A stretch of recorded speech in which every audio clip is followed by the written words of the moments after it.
తిరుపతి పుణ్యక్షేత్రంలో కూడా మద్యం అమ్మకాలు విపరీతంగా జరుగుతున్నాయి. దానికి ఉదాహరణ అంటే ఉన్నటువంటి షాప్సు, బార్సు ఇవన్నీ కూడా గత ఏడాదికి, ఈ ఏడాదికి పోలిస్తే 2025, 26 ఈ సంవత్సరానికి సంబంధించి 1989 కోట్ల రూపాయలు మద్యం అమ్మకాలు జరిగాయి.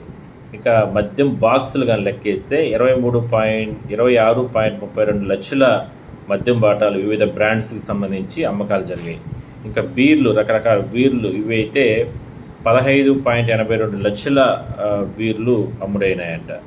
అంటే 2024, 25తో పోలిస్తే అంటే అప్పుడొచ్చి 1923 కోట్లు అయితే ఇప్పుడు 1989 కోట్లు. అంటే దాదాపుగా లెక్కేస్తే ఇంకొక 65, 70 కోట్లు ఎక్స్ట్రాగా, అంటే దాదాపు 3% అమ్మకాలు పెరిగినాయంట.